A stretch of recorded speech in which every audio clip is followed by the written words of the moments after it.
All right, so it says Rolle's theorem guarantees that you have these extrema, these extreme values like maximums or minimums, in the interior of a closed interval. In the inside, somewhere in between the endpoints is the maximum or the minimum. It's in the interior. Now when we do Rolle's theorem and we do problems on the assignment, you do have to check and make sure all the conditions are met before you proceed with the problem. It says let f be continuous on a closed interval a to b. So you're going to have to check and make sure the function is continuous. And it should be a differentiable. You should be able to find the derivative of the function. So if there's a place where you're like, oh, well, there's a hole there, so then you can't, then there's no derivative there, then Rolle's theorem might not work. And f of a has to equal f of b.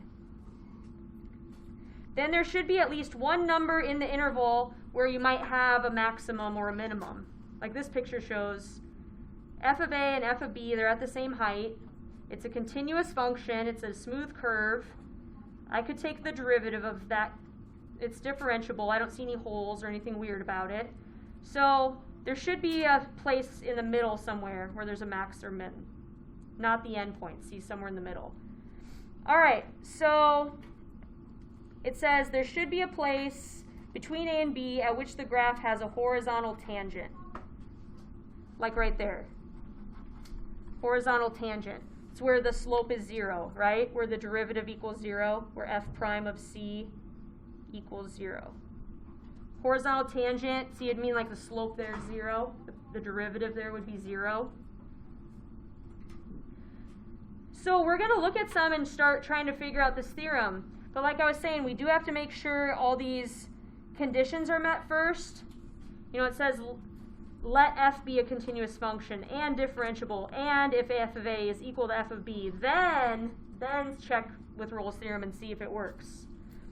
So we're going to look at some examples down here, see if Rolle's theorem applies to the following. All right, so they want you to look at this function. It's absolute value of 1 over x on the interval -1 to 1. So we have to think about that function. We're going from -1 to 1. Is this graph continuous? Did I hear a no? How come? What happened? Where? 0. Yeah, if x is 0, if x equals 0, then you have 1 over 0. That's undefined. That's right. So there would be a hole there. There's a hole there. So already, the very first thing, the function has to be continuous. It's not being met, so then we just say, so we can't apply Rolle's theorem. We can't do this problem. Yep. So we just say, okay, that's basically how you do your assignment too. Make sure you check those things.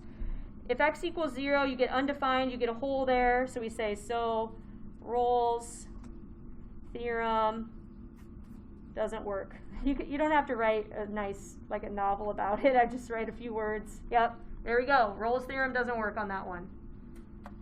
Good enough. So it already, step 1 didn't work. It wasn't continuous. There was a hole there. All right, so that one didn't work. So let's go to the next one. See if Rolle's theorem applies to this function. F of x equals x squared minus 2x. And we're going from the interval 0 to 2, just on a little piece of the graph from 0 to 2.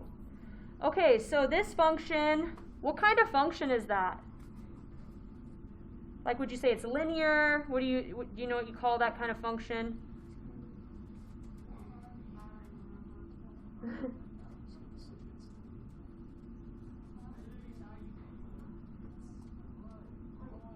Second power, do you remember what those are called? Yeah? I don't remember what it's called. It's okay. It's a quadratic, or you could say it's a polynomial function. Yeah, so it is continuous. Yeah, because we know those are just curves. there's nothing weird about those. We don't have asymptotes on this. There's nothing like dividing by 0.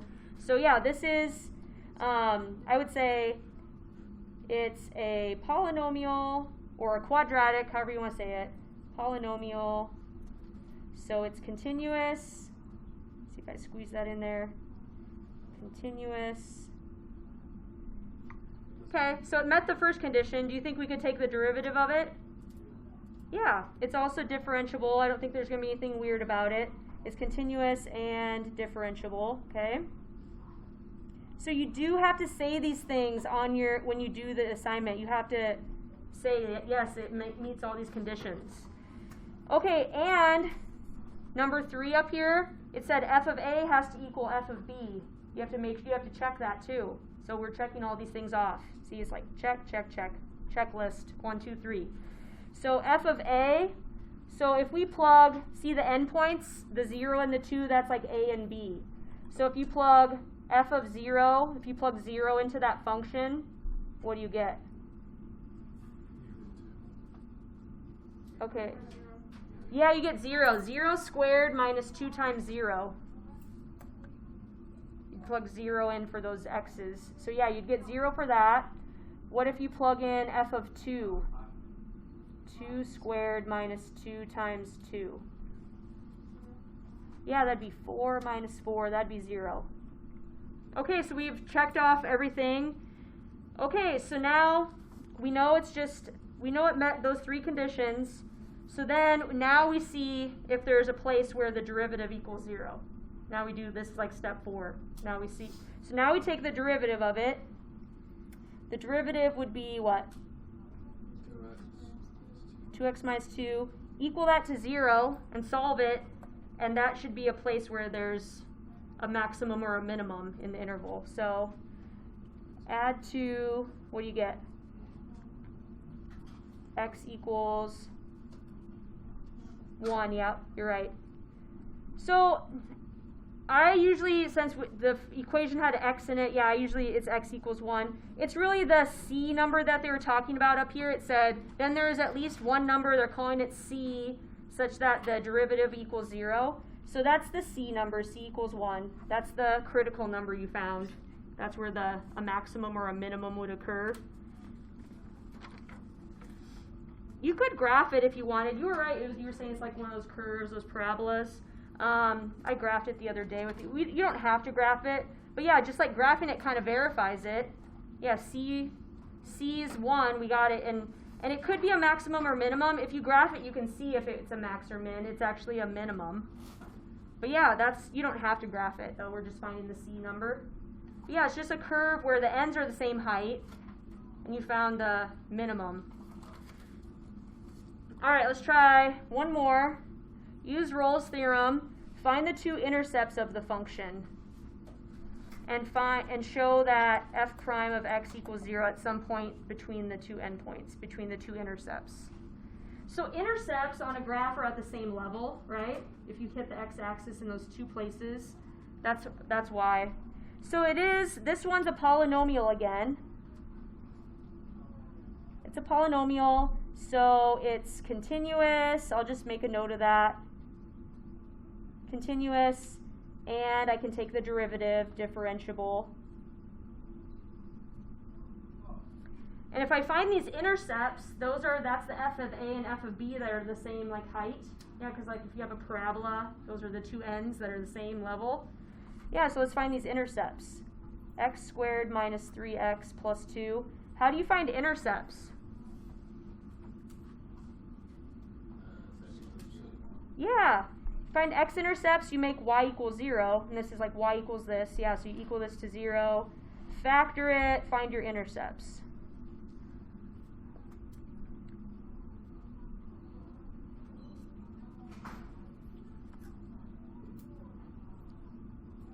So what do you think our intercepts are?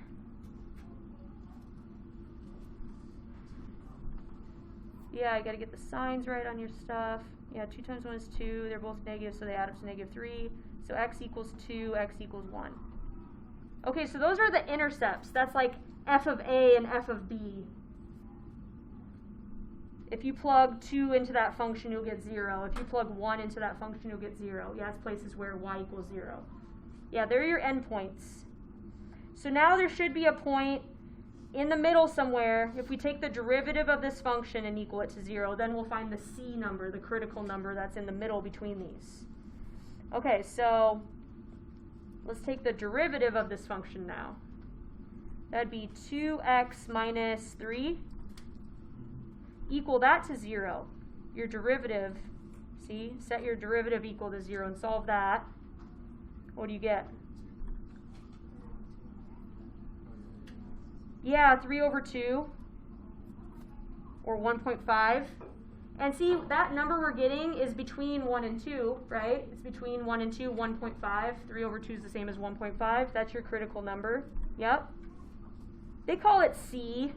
So I got, same thing, X, C. Okay, so that's Rolle's theorem. You're finding a point in the middle somewhere where you have a max or a min. It's similar to that extreme value theorem, but in the extreme value theorem, like the ends, like one end could have been higher than the other. All right, now we got one more theorem, mean value theorem. Mean value theorem, sometimes they write MVT, like MVP, but MVT, mean value theorem. Okay, this one's different, and we just got to get the gist of this one, what this one's all about. Just like on the first side, I was telling you, you have to check for things first before you go ahead and carry out the theorem. Same thing here. We're going to have to make sure we have a continuous function and differentiable. Can you find the derivative of, so we'll have to check those things. Then this picture really illustrates it pretty good. The mean value theorem is different than Rolle's theorem in that we're not finding a place where the derivative equals 0 this time. We're finding a place where the derivative at a certain point, like if I took, there's a point in the middle, like between these two, the derivative there is equal to the derivative of the slope of this line.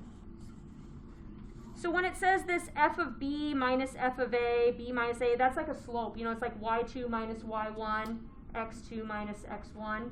This is like a slope of that line right there. So I wrote just like little notes for myself, like this is the derivative, obviously. Derivative at c is equal to the slope of the secant line. Like a line from those two endpoints, a secant line, like the picture has it there. Like a line from here to here has this slope. There's a point somewhere in the middle that has the same slope.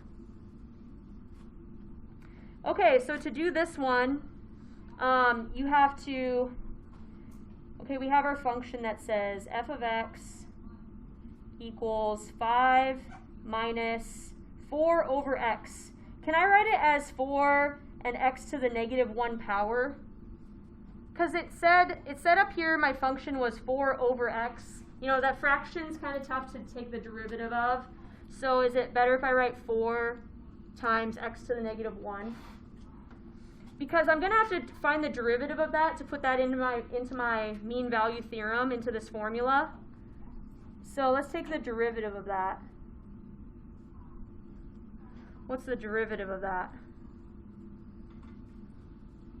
Derivative of 5 is 0. Yeah, 4x to the negative 2, right? Or 4 over x squared, then you can change it back, 4 over x squared. Is that okay? 4 over x squared. So that's what you can plug in here for this f prime of c.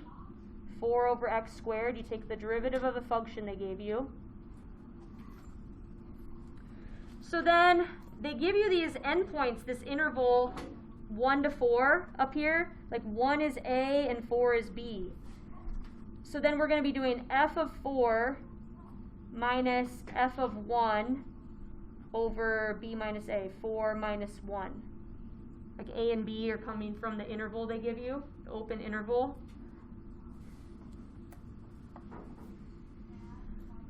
So f of 4 means plug 4 back into that original function, and what do we get if we plug 4 into there? Yeah, good, you get 4. What's f of 1? Plug 1 into that function. 1, yep. And the bottom was 4 minus 1. So we have 4 over x squared equals 4 minus 1 over 4 minus 1. Yeah, you have a question? Could the bottom be 1 minus 4? Because the equation says b minus a. Oh wait, no, I'm sorry. Oh, it's okay. So b minus a, that's right. I did it in that order. I did 4 minus 1. Yep, the b I put 4 minus 1. Yep, that's good. You're just checking. Yeah. No question's a dumb question. Yeah, you might just be like, where did you get that from? Yep. Yep, no problem. So then what's 4 minus 1? That's 3, right? And the bottom's 4 minus 1. That's also 3. What's 3 over 3? 1. Okay, so now we end up with 4 over x squared equals 1. Simplifying it down. We're trying to solve it and find x. I don't like that I have fractions, so I tend to then get rid of this fraction. So I'm going to times by x squared on both sides to get rid of this fraction. So now I have 4 equals x squared. Take the square root. Yep. X equals... Now remember when you take square roots, you're supposed to do plus or minus. So x equals plus or minus 2. But then think about what we were asked to do. It says there should be a number c that's in the interval, like up here it says there should be a number c that we're trying to find that's in between a and b. So we did get 2 answers, but which one's in between a and b? Positive 2. So your gut was right anyway when you said x was 2, but it was good to check it, you know. What if it would have been a negative number interval? Who knows? So, yep, the answer is 2, or c equals 2. Yeah. I would be fine if you say x is 2. They're just calling it c in the definition. They're calling it the letter c. There's a number between where see the slope there at 2 is the same as the slope of the secant line. And they gave you a picture on this one, so it was like I already knew the answer was going to be 2 because they gave you that 0.2 comma 3. But it's just like verifying it. They don't give you pictures all the time, so. All right, so let's do one more down at the bottom. We're actually gonna just skip this last one just for time. We don't need to do the last one, but we'll just do maybe a different day. We're just gonna do one more because I think you're getting the hang of it. It's not really too super difficult, just kind of time consuming. Okay, so we'll try one more. This one doesn't have a picture, but that's okay. We can still do it if we follow all the steps. So the mean value theorem, we have this function, and they give us an interval from -1 to 1. So remember, that's a and that's b. The -1 and the 1, that's a and b. Okay, this function, they already have it kind of factored. You know, they have it factored out. Is it okay if I multiply it out again? I like looking at them that way better. So I'm going to multiply that out. So that function is x to the third minus x squared minus 2x. That's better. I like multiplying it out. So that's a polynomial function. So do you think it's continuous? Is it differentiable? Can we take the derivative? Yes. So we have to check those things. Check them off our list. Yep. Okay, so let's go ahead and take the derivative of it, because we have to use this mean value theorem formula that they give us. So let's take the derivative. That would be what?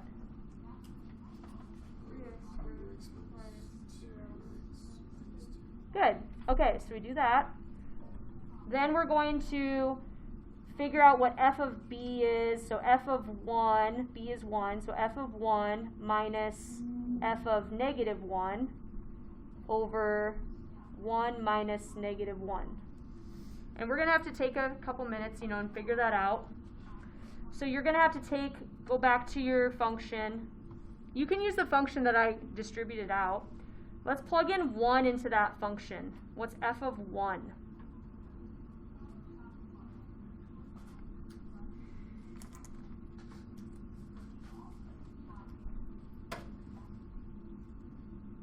So we got 3x squared minus 2x minus 2. Okay, so what do you think? What's f of 1? I plug in 1. 1 to the third minus 1 squared minus 2 times 1.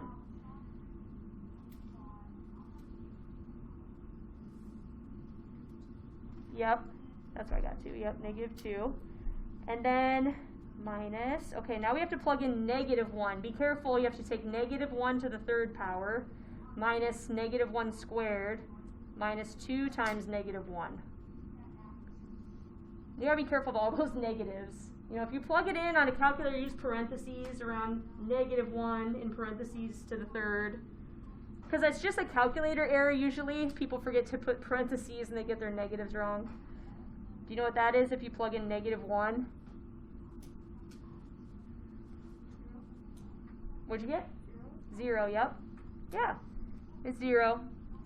And then at the bottom, 1 minus negative 1, so that'd be 1 plus 1, that'd be 2. Okay, so let's just simplify that down. Negative 2 over 2, what's that? Okay, so now we have 3x squared minus 2x minus 2 equals negative 1. Good. Yep, that just simplifies down to negative 1. Now you just need to get everything to one side. It's like a quadratic. Add 1, get everything to one side, factor and solve, and you'll have the answer. Oops, I added that wrong. It'd be negative 1. Oops, equals 0. Just started writing too fast. Okay, now we need to factor this. Equals 0. Okay, so do you have trouble factoring when there's a number in front for 3? That's hard sometimes.